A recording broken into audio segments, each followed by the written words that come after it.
Të dashur miq të kanalit ton Shëndeti, sot do flasim pikërisht për një temë shumë aktuale, virozat e stinës. Sa i prekun ato fëmijët tanë? Kur duhet të shqetësohemi dhe të shkojmë tek mjeku i familjes? A mund t'i trajtojmë fëmijët tanë në kushtet e shtëpisë? Po kolla, çfarë paralajmëron? Cilat janë mënyrat më të mira për të rritur imunitetin e tyre? Sugjerojmë t'i çojmë fëmijët në çerdhe apo t'i mbajmë në shtëpi? Për këto dhe shumë detaje të tjera, unë jam shumë e kënaqur se sot kemi një mjeke mike të fëmijëve, pikërisht Zerina Sheme, pediatre. Mirë se erdhe, doktoresh. Mirë se u gjej. Doktoresha, tashmë ne jemi në ardhjen e stinës së virozave. Virozat tek fëmijët janë gjithmonë më të pranishme. Por unë dua të di cilat janë më të zakonshme nga këto viroza dhe pse pikërisht shfaqen në këtë kohë. Me ndryshimin e stinës, së vjeshtës edhe lagështia e motit e favorizon, shtohen virozat që janë më të zakonshme, rrufa e zakonshme, kataret stinore që quhen, janë virusi respirator sincicial, është mjaft i përhapur prek jo vetëm fëmijët, po edhe të rriturit, dhe për këtë nuk ka një vaksinë në sistemin e detyrueshëm shëndetësor. Së fundmi ka dalë një vaksinë e re, por që akoma nuk ka hyrë në Shqipëri. Dhe tjetër, mos të harrojmë që ka dhe infeksione bakteriale, të cilat duhen trajtuar seriozisht, sepse duke i lënë pa antibiotik, siç thonë shpesh nënat, nuk dua mund t'i bëj antibiotik, ato mund të lënë pasoja në veshka ose në organet tjera. Megjithatë, doktoresha, vjet re që disa nga fëmijët sëmuren më shpesh ndaj këtyre virozave, pra i kalojnë thuajse çdo virozë, por ka fëmijë të tjerë të cilët i kalojnë më rrallë. Pyetja konkrete është sa herë duhet një fëmijë, sidomos kur është nën 2 vjeç, të smuret gjatë një muaji apo gjatë një viti sa i takon këtyre virozave? Po, një fëmijë 0-3 vjeç, po themi, në qoftë se smuret 2-3 herë në vit me një infeksion të rrugëve të sipërme të frymarrjes, është diçka e zakonshme. Në qoftë se smuret më shpesh, atëherë duhet parë të gjejmë shkakun e vërtet, të mos shkojmë deri tek imuniteti, sepse duket fjalë madhore, por mund të ketë deficite në hekur, vështirësi nga dalja e dhëmbëve, deficite në mikroelemente, çrregullime të metabolizmit, të përthitjes së ushqimit në zor, ose mund të kenë dhe deficite të vitaminës D. Pra në qoftë se një fëmijë smuret, thuajse çdo muaj, do thotë që patjetër duhet t'i ndjek këto problematika që ju sapo i përmendët. Duhet patjetër të kontrollohet e mjeku i familjes, ai do t'i rekomandoj një sër analizash, si këto që tham, matjen e rezervave të hekurit në organizëm, të vitaminave, dhe nëse ka shenja klinike, do të gjykoj mjeku se çfarë suplementesh i jepen këtij fëmije për ta ndihmuar që t'i kaloj më lehtë virozat. Në cilat kushte fëmijët duhet mbahen në shtëpi, pra pa ndërhyrjen e mjeku, dhe çfarë duhet të bëjë një prind në qoftë se mendon se mund t'ia kaloj virozën pa vajtur tek mjeku? Apo nuk e rekomandoni fare këtë? Tani, në kushte shtëpie, e para duhet monitoruar temperatura. Një shirup temperature të tipit paracetamol ose ibuprofen mbahet gjithmonë me vete.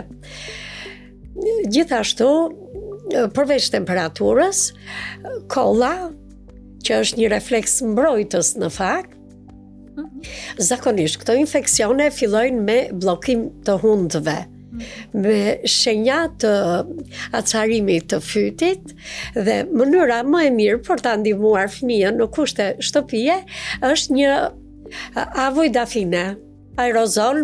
Do me thënë, dafina mund të hidhet dhe në aerozol, ose mund të pihet në formë çaji.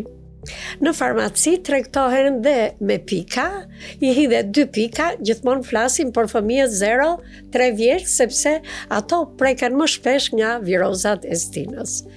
Gjethe dafine dhe gjithmonë spray në hund.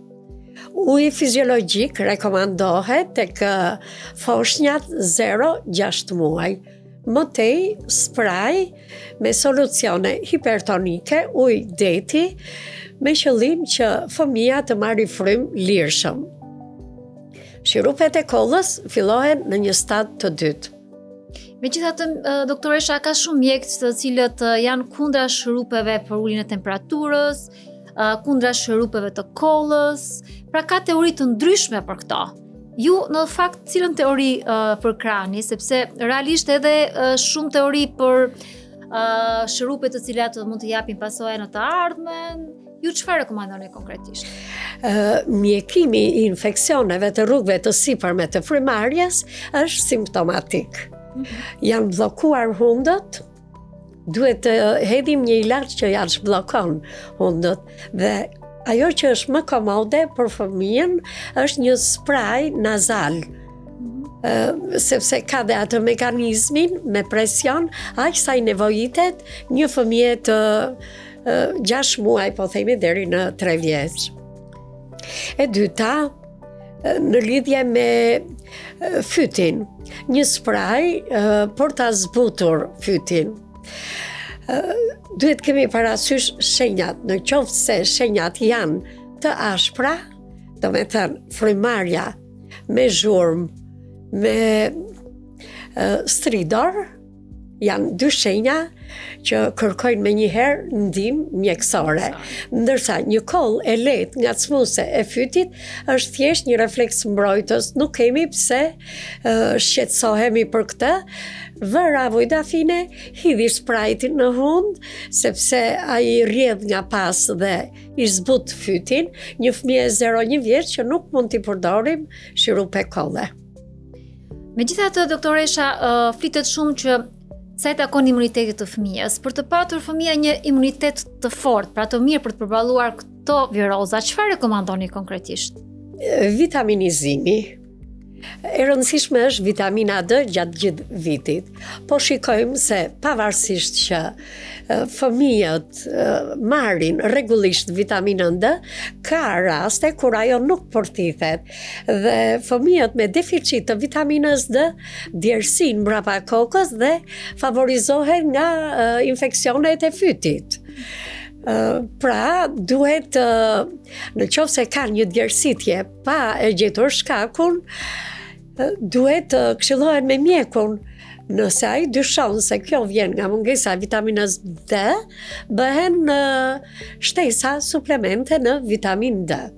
Por edhe deficiti i hekurit, sepse ndodh që hekurit të mos përthithet mirë në zorë, për shkaqe të ndryshme, intolerancash, celiakia ose intolerancat nga laktoza, pengojnë thithjen e hekurit në zorë dhe në të tilla raste fëmia ka vështirësi në daljen e dëmëve, sëmuret shpesh sepse djersin.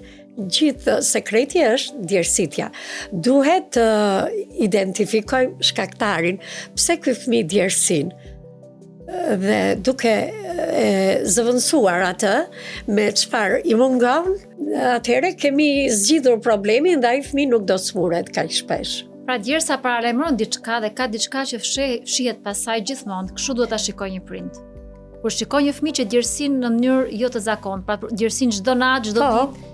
Përveç se janë faktorët e kujdesjes, nëna ka merak dhe vesh trash, ose dhe ka nëna që ndron stina nuk janë përgatitur për ta veshur me një bluzë më shumë. Të dyja këto raste pra ndikojnë tek faktorët e mjedisit dhe ato të kujdesjes që favorizojnë infeksionet e kësaj stine. Doktoresha, është edhe një dilemë shumë e madhe i prindërve, por edhe unë si prinde kam aktualisht. A rekomandohet që një fëmijë është më mirë të jetë në kushtet e qerdhës apo të rritet në shtëpi kur është më pak se 3 vjeç, flasim gjithmonë? Tani, fëmia që mbush 1 vjeç duhet pa merak të shkojë në qerdhe. Edhe më shpejt mund të shkojë sepse ka bërë vaksinimin bazal dhe ai është i mbrojtur nga sëmundjet e jetës kolektive. Megjithatë, nënat prap hezitojnë sepse mund të marrë infeksion nga të tjerët. Fëmijët kur vinë në qerdhe është e detyrueshme nga shteti të kenë me vete analizat e feqes për parazit dhe koprokultur, mikrob, të kenë me vete dhe kartelën e vaksinimit. Por ndryshe nuk lejohet të pranohen. Pra, përveç se fëmijën e ndihmon në zhvillimin psikomotor, në zhvillimin kognitiv, në aftësitë e tij për të hedhur më shpejt hapat e parë, për të njohur jetën kolektive, përveç se i bëjnë dëm fëmijës, nuk i bëjnë asnjë gjë të mirë, sepse nuk duhet hezitojnë për ta çuar fëmijën në çerdhe. Çerdhja është një institucion i mbrojtur, ka higjenë të lartë, bëhen dezinfektimet brenda parametrave që i kërkon Instituti i Shëndetit Publik, por në qoftë se ata kanë pakënaqësi tek një person në çerdhe, mund ta çojnë në një çerdhe tjetër. Në asnjë mënyrë të mos hezitojnë ta çojnë fëmijën në çerdhe. Doktoresha, kur prindri dëgjon një koll tek fëmia, kur duhet të shqetësohet, pra kur fëmia fillon dhe kollitet në mënyrë të vazhdueshme? Po, një koll fyti është thjesht një refleks mbrojtës. Kolla dhe mukusi ose sekrecionet janë reflekse mbrojtëse dhe kanë qëllim që organizmi t'i nxjerrë jashtë, qoftë me urinat luftës që bën mikrobi me organizmin, qoftë edhe shkaqe të tjera mjedisore, ku përfshihen plurat, polenet e tjerë, të cilat provokojnë koll. Pra, kolla është një refleks mbrojtës. Nuk kemi pse shqetësohemi pse fëmia ka koll. Nënat duhet të ndërgjegjësohen dhe me anë edhe të emisionit tuaj, ju falenderojmë për ndërgjegjësimin dhe sensibilizimin që bëjmë tek nënat, të vlerësojnë gjendjen e përgjithshme të fëmijës. Fëmia, në qoftë se kap gjirin, është aktiv. Nuk ka gjë që ka një koll të lehtë. Vëri një aerozol në shtëpi ose me ujë fiziologjik ose me gjethe dafine dhe fëmia do qetësohet. Një katar stinor vazhdon 3-4 ditë. Në qoftë se kolla është e ashpër, ka shenja të vështirësisë në frymarrje, me lëvizje të flegrave të hundës, me mavjosje të buzës dhe muskujt interkostal marrin pjesë në frymarrje, do me thënë i hidhet krarori kur merr frym, kur shohin këtë shenjë, nënat duhet me njëherë ta çojnë tek mjeku më i afërt.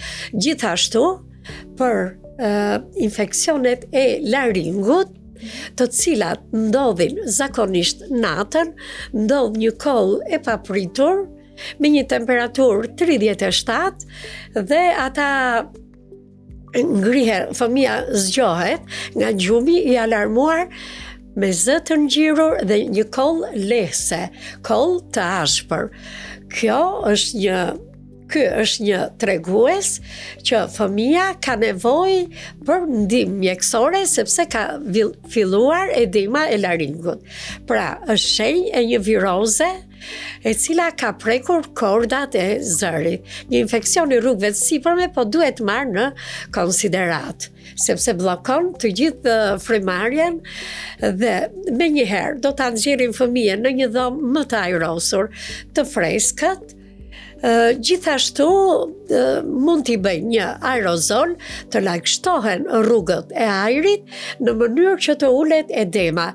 Ndërkohë i ke dhënë ndihmën paraprake dhe mund ta çosh tek mjeku më i afërt. Doktoresha, shpesh flitet për termin e kollës së mirë. Çfarë është konkretisht dhe si duhet ta kuptojmë këtë situacion shëndetësor? Kolla e mirë shkaktohet nga një mikrob vite më parë, para se të dilte vaksina. Kjo ka prekur shumë fëmijët e vegjël duke dhënë hipoksi të trurit. Me daljen e vaksinës, fëmijët e kalojnë lehtë, si një kollë e zakonshme, por që zgjat më shumë se 2 javë. Shenjat klasike janë ato me kollë e thatë ngacmuese, kërkon të nxjerrë pak sekrecion që nuk arrin dot ta shkëpusi, po kolla është aq e fortë, sidomos kur fëmia është në pozicionin shtrirë, sa që i skuqen syt, i lotojnë dhe mëtej ka pika hemoragjike në sy, rreth qepallave dhe në fytyrë. Kjo është shenjë karakteristike që është kolla e mirë. Akseset e kollës janë të rralla, 3-4 herë në ditë. Jashtë akseseve, fëmia është i qetë, nuk ka ndonjë temperaturë të lartë dhe gjendja e përgjithshme nuk ka vështirësi në frymarrje, siç e shpjeguam më lart. Pra, kjo bën diferencën. Por kolla e mirë zgjat dhe pavarësisht se janë vaksinuar, fëmijët mbi 3 vjeç preken më shumë, sepse në 50% të rasteve bie forca imunitare e vaksinës së kollës së mirë. Dhe fëmijët nën 3 muaj janë që bie në kontakt me këtë mikrob, janë të prirur të bëjnë aksese të rënda të kollës së mirë deri në hipoksi cerebrale. Pra, është atëherë kërkohet ndihma mjekësore për të trajtuar simptomat, vetëm akseset dhe nuk është se ka ndonjë mjekim specifik për të. Por duke u vaksinuar, ne kemi mbrojtur popullatën që të mos bëhet ngjitse. Një i rritur që kollitet dhe pa e ditur e ka kollën e mirë, është ngjitës deri në 1 muaj nga dita që i fillon kolla. Pra nuk duhet neglizhuar. Bëjmë disa analiza, disa konsulta, por duhet ta përjashtojmë edhe këtë rast. Kur fëmia kollitet, shpesh prindrit i japin me njëherë shurupa. Është një zgjidhje e duhur kjo? Japin shurupe kolle. Po. Tani, në fazën e parë, katarale, nuk është se veprojnë shurupet e kollës, por ta ndihmuar fëmijën, po them, nga 2 vjeç, edhe flas deri dhe në adoleshencë, 14 dhe 18 vjeçarët që mjekohen nga mjekët pediatër, të kenë me vete antiflu, që kanë në përbërjen e tyre klorfeniramin, pseudoefedrin dhe paracetamol. Është një kombinim perfekt për 3-4 ditët e para të kollës. Ajo qetëson kollën, qetëson atë skuqjen e fytit, inflamacionin, gjithashtu zhbllokon hundët, ul edemën e laringut, ul edemën e mukozës së hundëve. Pra, përveç se mirë, nuk bën asnjë dëm. Mund ta fillojnë edhe pa këshillën e mjekut. Ndërsa në fazën e dytë, kur fillon inflamacioni, çfarë ndodh? Sekrecionet nga bronket, trakeja, bronket edhe bronkopneumonia shkarkojnë në rrugët e sipërme të frymarrjes në trake dhe ato ngacmojnë kollën. Në këtë rast përdoren shirupet ekspektorante, fluidifikuese që hollojnë gëlbazën, ta themi shqip, mukozën dhe janë ekspektorantët kanë veti që të nxitin kollën në mënyrë që ta ndihmojnë fëmijën ta nxjerrë jashtë atë pezmatimin, atë mukosin që i bllokon frymarrjen normale. Në virozës tinash, a ka ndonjë grup ushqimesh apo pijesh që mund t'ja rekomandojmë prindërve për fëmijët e tyre? Pra cilat nga këto ushqime apo pije mund të jenë më efektive pikërisht në virozë? Ushqimet. Supa me perime duhet jetë bazë. Çaji i malit është shumë i mirë për të lehtësuar irritimin e mukozave të rrugëve të sipërme të frymarrjes. Nuk lejohet të jepet mishi, bylmeti, qumshti, sidomos qumshti, veza kur është me temperaturë të lartë, sepse këto janë ushqime proteinike dhe nuk ka gjë që nuk mori proteina një ditë. Do ta marri të nesërmen, por kanë veti piretike, rritin, pra proteinat rritin temperaturën e brendshme, zgjatin atë efektin e kohën e shërimit të temperaturës, e qetësimit të temperaturës.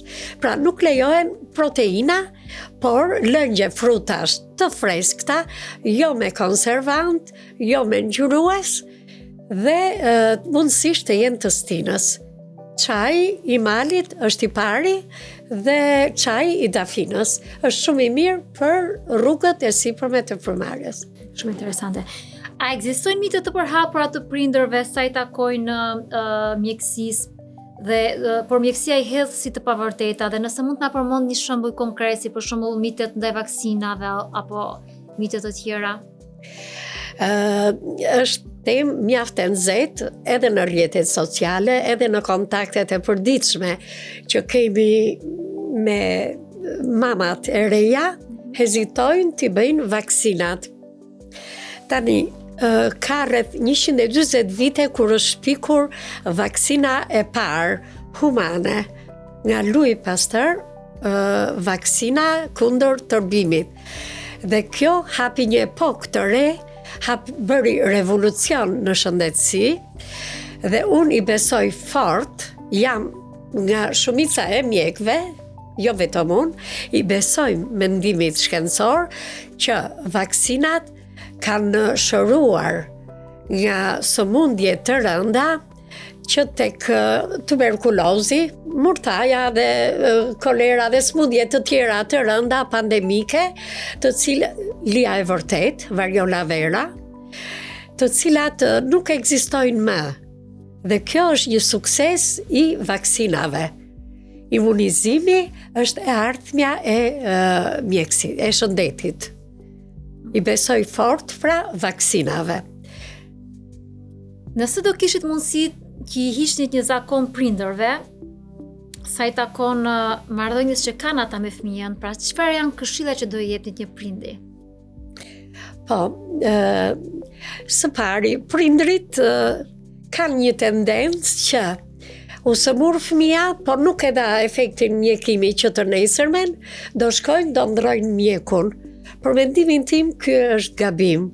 Mjekët kanë disa protokolle mjekimi dhe ata shumë mirë do të ndjekin hap pas hapi të gjitha metodët dhe medikamentet që i duhen për të kaluar një sëmundje me sukses. Pra, është gabim në qoftë se do ndrosh mjekun.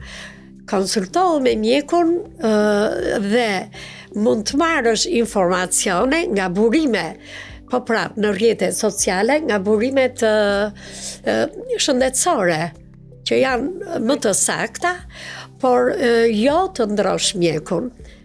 E dyta, tek hezitimi që e tham më lartë, mos të lënë pa bërë vaksinat. Bota tashmë e ka vërtetuar që e kanë hedhur poshtë dhe hipotezën që fruthi ka shkaktuar autizëm, sepse me gjithë që u ndërpre vaksina e fruthit, rastet e autizmit u shtuan më shumë. Do një këshill tjetër që e keni më merak për ta theksuar për prindrit në këtë sezon virozash?